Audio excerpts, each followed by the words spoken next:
and we're not using that cash to reward workers, why should they live at the very bottom of what is tolerable or acceptable? Well, this survey is pretty interesting.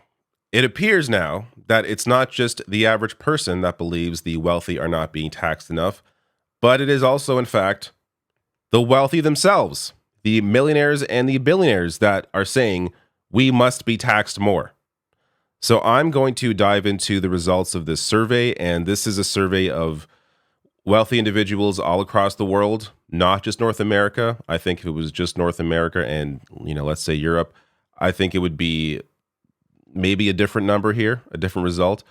But I'm also going to get to later on a clip from Abigail Disney of the famous Disney family, where this is from a year ago, but I didn't see this widely covered at the time, discussing how wages are viewed by those in power and how it's just completely twisted. And I think the way she discusses wages here is I think really eye-opening for those that also kind of fall into the way wages and wealth are often discussed in in the mainstream. But this piece here from Common Dreams by Jake Johnson. Common Dreams, again, a great resource for things that are actually important in the world.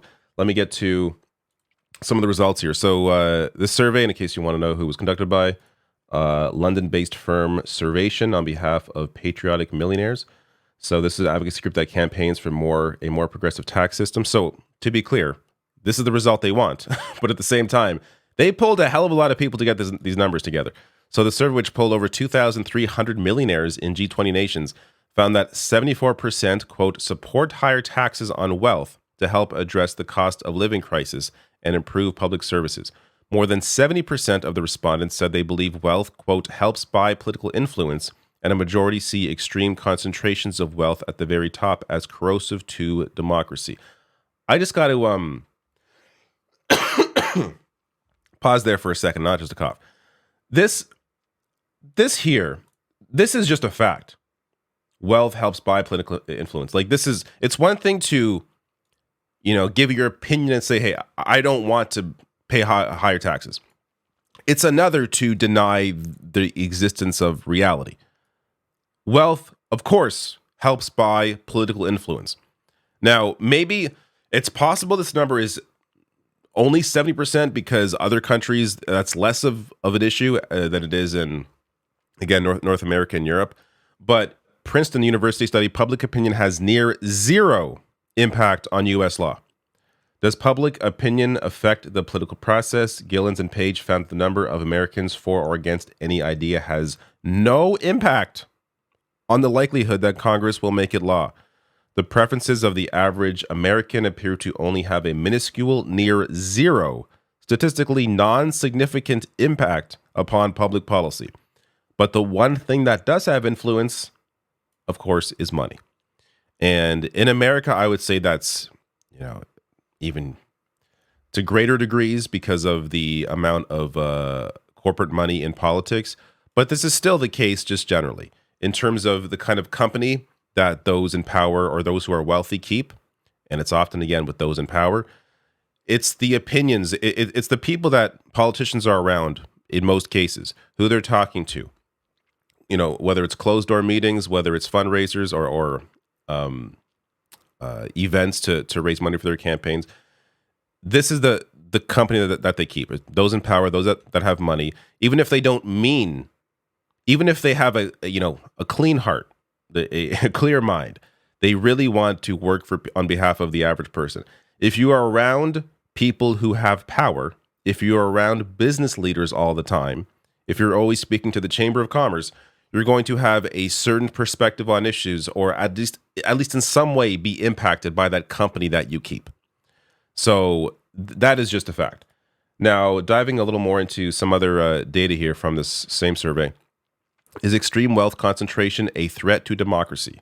It, of course, is. We're seeing some of the result of that. I'll get to a quote in a minute here from Abigail Disney.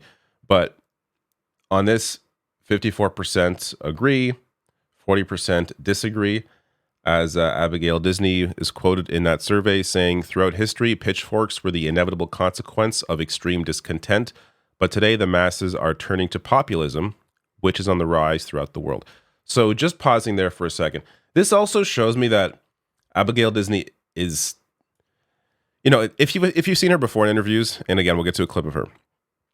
This is somebody who actually means well, who understands what people are going through, actually cares. But also on the other side of that, I think she also understands that the continued separation between the wealthy and the poor also ultimately is not going to end well for the wealthy. Again, as she quotes here, it was pitchforks and it may still be pitchforks, but you're seeing already that extremism come up. And of course, the extreme gap in wealth is a major piece of why people feel so out of their mind when it comes to trying to figure out why their situation is so dire. Going on to say here, we already know the solution to protect our institutions and stabilize our country. It's taxing extreme wealth. What we lack is the political fortitude to do it. Even millionaires and billionaires like me are saying it's time. The elites gathering in Davos must take this crisis seriously. Now, I want to show you, let me just show you the, up here, shows you the countries that were polled. So the percentage of population with more than 1 million in G20 countries. So this is, you can take a look here yourself. But this is also where a lot of these millionaires that were polled are from. So they're not just polling again from, North America and Europe, which I think would give a different result in that poll. And here's some more of the data. So to what extent, if at all, would you support or oppose a 2% tax on billionaire wealth? That has a 75% net support, keeping in mind that, of course, a lot of those polled are not billionaires. They are many, I would say most of them likely were millionaires, but they do support that wealth tax. And then going on to say, to what extent, if at all, would you support or oppose a 2% tax on wealth if it was implemented across different thresholds? So a 2% tax on households with more than 100 million US, that is supported by 69%. Then a 2% tax on households with more than 50 million, 66%, and a 2% tax on households with more than 10 million, and that is at 58%. Now, again, we don't have the breakdown on how many of, or what income each of the respondents fall into, but largely here you're seeing those who are at least making over $1 million or have $1 million, not including their home, agree that a wealth tax is necessary for to properly address inequality. Now, this is the clip I want to get to from Abigail Disney. This is, again, from a year ago on CNBC, and this is just fantastic. Check this out. One of the things that most companies do is they pay what the market allows for, right? It's very rare where somebody in the hiring position sits around and says, can I pay you more? Can I pay you a premium above market? Right. And so how much of this is about the price tag that Disney pays versus the price tag that people are paying, for better or worse, in Orlando, for example?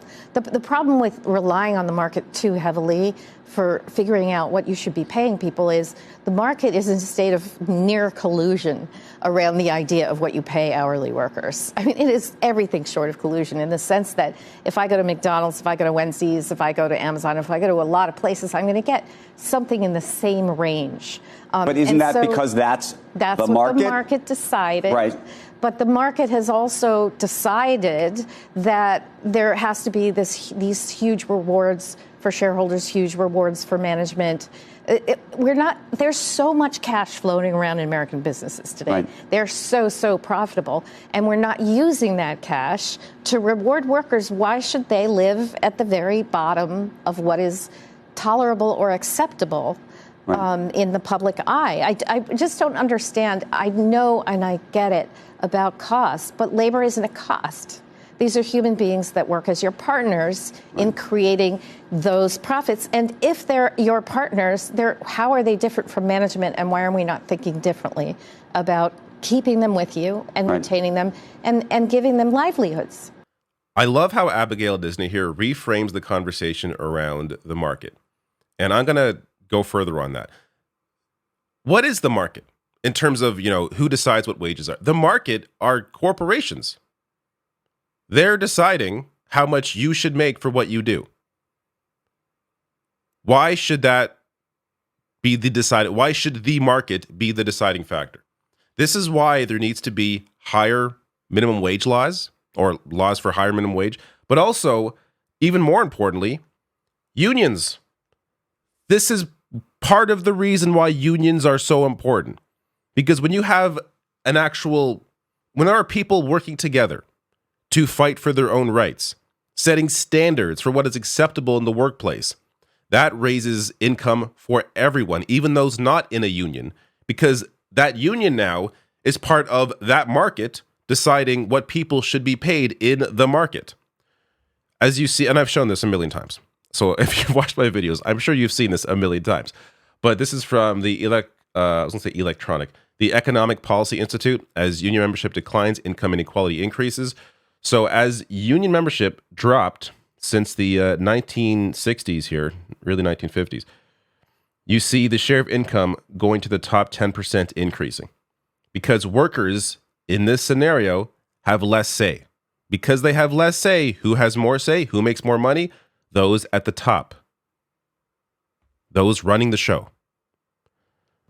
When you include the voice of workers in the market, it's a lot more even. This is, this story is great.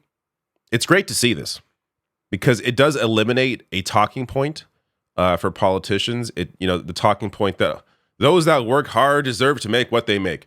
Well, they disagree with you. So you can't keep using that argument, but this one survey is not going to change things. Ultimately, power still lies with the workers. Ultimately, I meant to show this too. Ultimately, the power of unions is still the most important piece of all of this. This just helps to eliminate a talking point. But this as well, it's worth showing this. So the gap between productivity and typical workers' compensation has increased dramatically since 1979. So as productivity increased, it meant very little for how much people were making. Again, and this really speaks to largely the lack of unions during that time as well. See, 1980, the massive drop-off. Meanwhile, the income to the top 10% increasing. So that's also a big piece of it. But again, it's great to see this. It's great to see that those that must be taxed also agree that they must be taxed. But it's going to take the political will and worker power to even get a fraction of what is necessary.